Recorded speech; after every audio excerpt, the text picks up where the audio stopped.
Olá pessoal, tudo bem com você? Sejam bem-vindos ao meu canal Amor é a Palavra, com Cláudia Souza. E dessa vez eu vim trazer para vocês uma história muito importante de um rei que foi um rei mais famoso da Bíblia, né? Segundo a Bíblia, ele foi o homem mais sábio da terra. E é uma história muito bonita, muito interessante, uma história muito grande. Vou tentar resumir o máximo para vocês. Espero que vocês gostem, mas antes, deixe o like de vocês, se gostarem, compartilhe com alguém. E eu vou falar então do nosso famoso rei Salomão, né? Rei Salomão, aquele que foi o filho de Davi, né? Foi o rei mais sábio da terra, segundo a Bíblia. Mas antes eu vou ler para vocês um provérbio, né, que foi escrito pelo rei Salomão, que eu achei muito interessante, quero compartilhar com vocês para a gente iniciar essa história. A gente vai encontrar lá em Provérbios 3:13, e diz assim: Feliz o homem que acha sabedoria e o homem que adquire conhecimento, porque melhor é o lucro que ela dá do que a prata, e melhor a sua renda do que o ouro mais fino. Então, começando com esse provérbio, né, que fala da sabedoria, que é algo mais importante que Deus pôde deixar aqui para nós na terra, né? E Salomão foi um desses reis felizardo, né? E muito inteligente, porque ele pediu para Deus sabedoria, né? Que realmente, como segundo o Provérbios que ele mesmo diz, que é mais importante do que o ouro e a prata. Então, como que começa a história do rei Salomão? O rei Salomão, a gente vai encontrar a história dele na Bíblia Sagrada, né? Em 1 Reis, a partir de 1:32 até 1 Reis 13. Também em 1 Crônicas, né? A partir do capítulo 1, a gente vai encontrar a história do rei Salomão. O rei Salomão, ele foi o terceiro rei de Israel, segundo a Bíblia, né? Então, o rei Salomão, ele foi o filho do rei Davi com a Batseba, né? E ele governou sobre Israel num período entre mais ou menos no ano de 971 a 931 a.C., ou seja, ele governou aproximadamente 40 anos em Israel. Ele foi um rei muito conhecido, né, pela sabedoria e por ele ter sido o primeiro rei que construiu o primeiro templo de Jerusalém, né? Aquele templo famoso que ele teve um significado muito importante para Israel, né? Inclusive, este templo de Jerusalém, ele foi destruído várias vezes e reconstruído. Mas então, Salomão foi conhecido por essas duas coisas, né? Por ele ter sido o rei mais sábio que houve na terra e por ele ter sido o primeiro a construir o templo de Jerusalém. O seu nome significa pacífico. Então, embora ele não fosse o primeiro da linha de sucessão para ser rei, ele foi então investido a ser rei aos 15 anos de idade, antes de Davi falecer. Então ele subiu ao trono aproximadamente em 970 a.C., a pedido de sua mãe, né, a Batseba, e também de Natã, o profeta, pois o outro filho de Davi, que era o primogênito, que era o Adonias, ele na época ele pretendia tomar o trono de Davi, né, que naquela época estava tendo muitos conflitos. Então a mãe dele, por ser uma mulher sábia, logo falou com Davi, né, para poder adiantar o processo, porque o filho dele, Adonias, certamente ia tomar o trono antes mesmo de Davi falecer, porque Davi na época ele estava doente, né? E assim Salomão então herdou o trono de Davi, que já era um vasto império, né? Que se estendia desde a fronteira do Egito até o rio Eufrates. Era um império muito rico e consolidado, Então, essa aliança que o rei Davi na época fez com o rei Fenício, ela foi feita para consolidar, que era de importância vital para manter as rotas comerciais marítimas. Então, ele estabeleceu vários laços de amizade com vários casamentos, né? Então, Salomão, ele acabou fazendo vários laços, né, com casamentos feitos para poder ter essas terras mais extensas. Então, Salomão, ele casou-se com 700 mulheres. Então, ele teve 700 esposas e 300 concubinas, segundo a Bíblia. E muitas delas eram estrangeiras. E Salomão, ele teve uma mulher, uma esposa, que ela era filha de Faraó, na época, né? Faraó do Egito.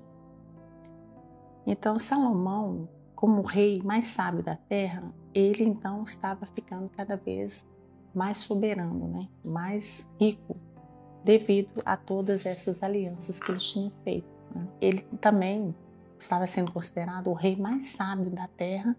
Ele estava superando todos os filhos do Oriente e do Egito. Então a Bíblia nos diz que o próprio Deus que proporcionou para ele um coração sábio, né? Entendido.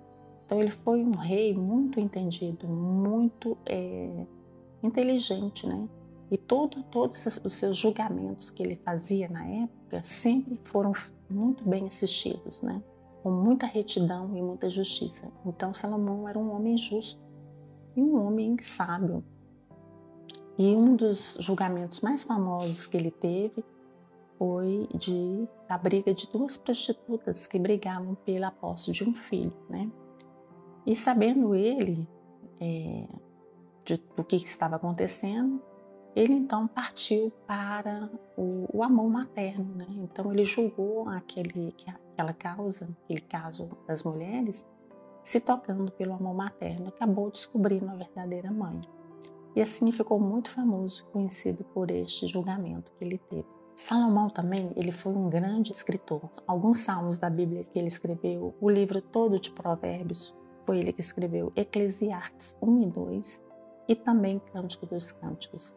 Então Salomão, ele fez este livro de Provérbios, que é um livro muito interessante, que se vocês tiverem a oportunidade de ler, é um livro que fala sobre conhecimento, sobre conselhos, né? O Cântico dos Cânticos é um livro romântico, né?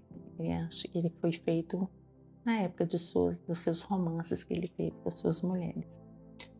Bom, infelizmente, por ele casar com várias mulheres, né, de costumes e crenças diferentes, o que aconteceu? Acabou que isso trouxe idolatria para Israel.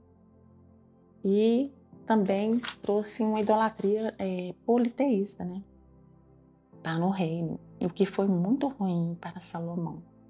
Então o rei Salomão, ele preservou um grande império, necessitando de grande força militar.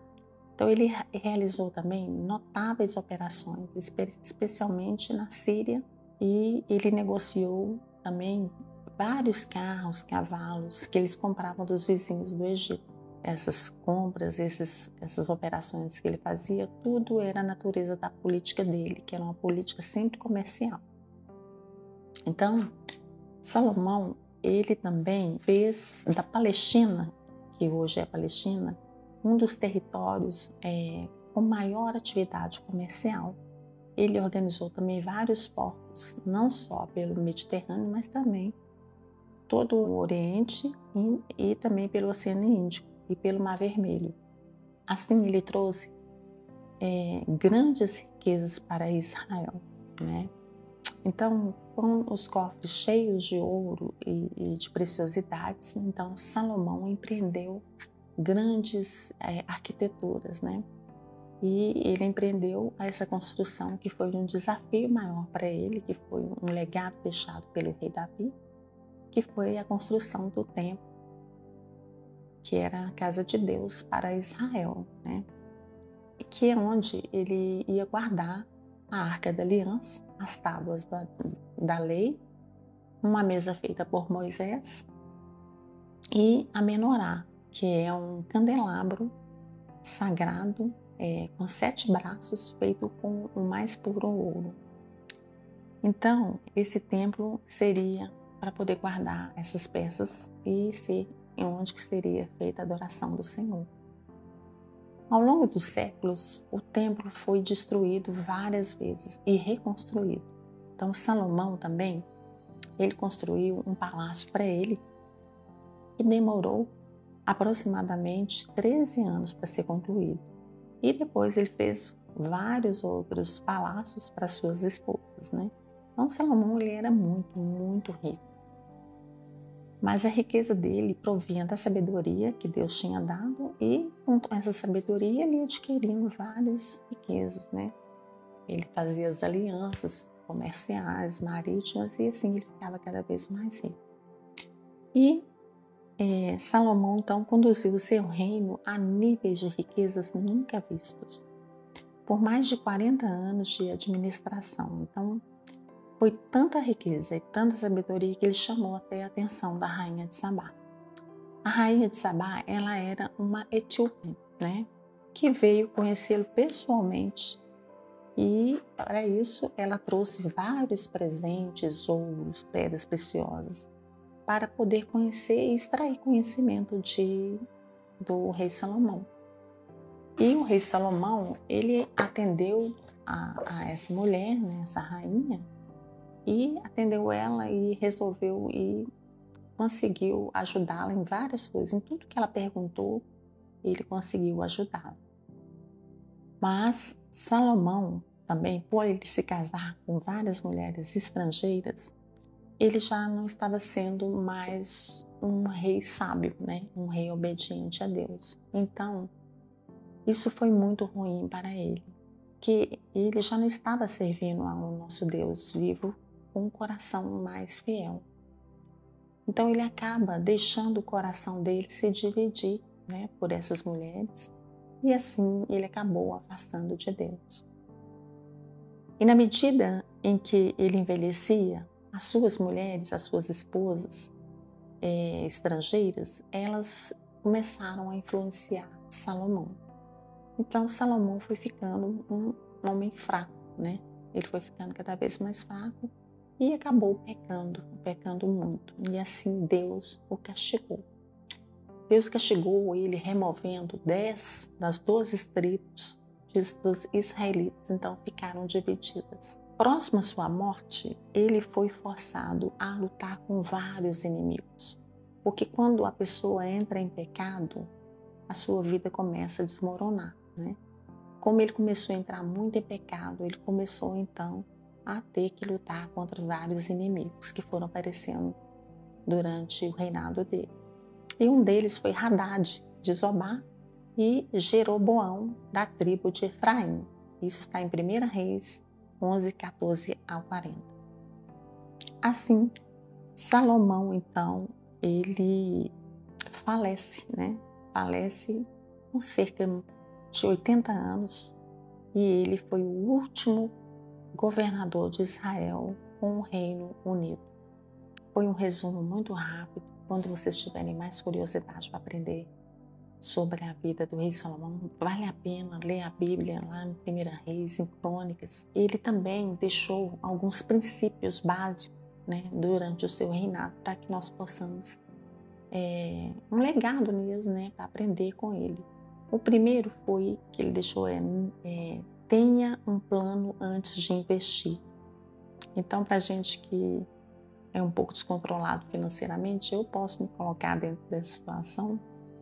Isso aqui foi muito importante para mim ler esses princípios básicos que ele deixou para a gente. Então, o primeiro deles é tenha um plano antes de investir. Segundo, seu dinheiro é a sua responsabilidade. Terceiro, evite acreditar em promessas de riqueza rápida. Outro que ele deixou, o quarto, escolha bem os conselhos que irá ouvir. O quinto princípio que ele deixou é seja generoso. Sexto princípio, viva abaixo dos seus ganhos. Sétimo e último que ele deixou é seja paciente e constante. Então, muito lindo, bacana esses princípios que o rei Salomão deixou para a gente, né? E a maior virtude do rei Salomão então era a sua sabedoria, né? E ele deixou então em um livro de provérbios, um livro inteiro cheio de riqueza, cheio de conselhos sábios. Se vocês puderem ler, são 30 capítulos, né? Não dá para vocês ler um capítulo por dia, em um mês você lê todo o livro de provérbios. E vou deixar para vocês, para finalizar então, o último, um provérbio maravilhoso que ele deixou, que o nosso rei Salomão deixou, que é o Provérbios 3, 5, 6, que foi o maior legado que ele pôde nos deixar, né? Então é este, e foi o seu legado para nós. Confia no Senhor de todo o teu coração e não estribe no teu próprio entendimento. Reconhece-o em todos os seus caminhos e ele o endireitará nas suas veredas e achará graça e boa compreensão diante de Deus e dos homens. Melhor é o pouco com a justiça do que a abundância de bens com a injustiça. Então é isso, queridos. Eu queria deixar para vocês essa história rica, linda e preciosa, que vocês possam aprender um pouquinho com o rei Salomão e que Deus abençoe vocês, que vocês possam ser sábios como o rei Salomão foi, que Deus possa nos abençoar cada vez mais a prosseguir em riqueza, em sabedoria, em justiça, em paz e amor. Muito obrigada por ter ficado comigo até aqui. Se você gostou, não esqueça de dar o seu like, compartilhe com alguém. Um grande beijo e até a próxima história, se Deus quiser.